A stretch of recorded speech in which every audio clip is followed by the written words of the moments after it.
Vamos embarcar juntos numa verdadeira viagem no tempo, como se estivéssemos numa sala de aula super animada, cheia de energia e prontos para dominar o Enem com maestria. Então prepare seu caderno, porque a aula de hoje vai ser um show de história, cheia de detalhes, curiosidades e aquela pegada que vai fazer você se apaixonar pelo tema. Bora lá! Imagine o cenário. Estamos na Idade Média, um período que parece distante, mas que influenciou muito do que somos hoje. Naquela época, ser Bock queria ser alguém importante. Não bastava ter dinheiro ou ser famoso nas redes sociais que nem existiam. Claro, o que realmente dava poder era terra. Sim, terra era o verdadeiro tesouro, o símbolo máximo de status e autoridade. Quanto mais terra você tinha, mais respeito e influência conquistava. E essas terras tinham um nome especial: feudos. Agora, imagine o rei, o grande chefão da época, como o dono do tabuleiro. Ele tinha um território enorme para proteger, mas não conseguia fazer isso sozinho. Então, ele distribuía pedaços de terra para os nobres e cavaleiros que lutavam por ele nas guerras, como se fosse uma recompensa e um contrato de confiança. Esses pedaços de terra eram os feudos. Mas quem trabalhava nessas terras? Éramos servos, pessoas que viviam uma vida dura cuidando da plantação, dos animais e garantindo que tudo funcionasse direitinho. Eles não eram livres para sair por aí. Em troca do trabalho, recebiam proteção dos senhores feudais, uma relação de obrigações e deveres que sustentava todo o sistema. O feudalismo foi muito mais do que só um sistema de terra. Ele organizava a sociedade, a política e a economia da Europa Ocidental durante a Baixa Idade Média. Imagine um feudo como uma mini-cidade. Um castelo imponente no centro, aldeias ao redor, plantações, pastos para os animais e até bosques para a caça. Esse sistema começou a se formar no Império Carolíngio, quando o rei precisava de aliados para proteger suas vastas terras. Além da guerra, alianças eram feitas por casamento, garantindo que a terra ficasse dentro da família. E claro, quem fosse mais forte podia simplesmente tomar a terra dos outros. A lei do mais forte também valia ali. A sociedade era dividida em 3 grandes grupos, chamados de estamentos. Primeiro, a nobreza. Os donos das terras, que faziam as leis, cuidavam da justiça, declaravam guerras e formavam alianças. O rei era o mais poderoso, mas não mandava sozinho. Os senhores feudais tinham muita força e autonomia.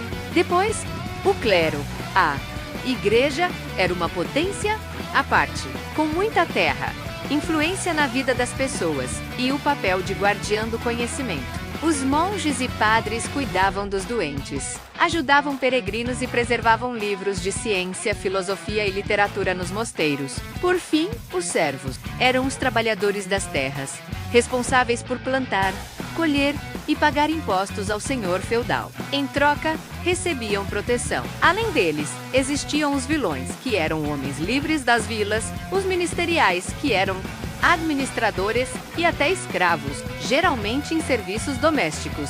Dentro do feudo, a vida era um verdadeiro microcosmo medieval. O senhor feudal morava num castelo fortificado, uma verdadeira fortaleza que protegia todos em caso de ataque. As terras do feudo eram divididas em 3 partes. O manso senhorial, que era o terreno exclusivo do senhor, onde ele cultivava o que consumia e criava animais. O manso servil, onde os servos moravam e trabalhavam, plantando para sustentar a si mesmos, e ao senhor e o manso comunal, com pastos e bosques usados por todos, mas com regras rígidas para evitar abusos. Além disso, o feudo tinha um moinho e um forno, essenciais para a vida diária, mas que só podiam ser usados mediante o pagamento de uma taxa ao senhor. E atenção!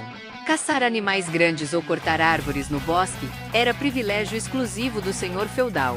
Quem ousasse desrespeitar essa regra podia pagar caro. No feudalismo, o senhor feudal era o verdadeiro manda-chuva do seu território.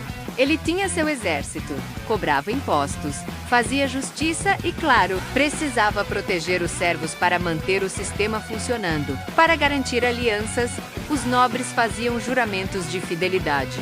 O suzerano, que dava a terra, e o vassalo, que recebia a terra. O vassalo tinha o dever de ajudar o suzerano em guerras e outras situações difíceis.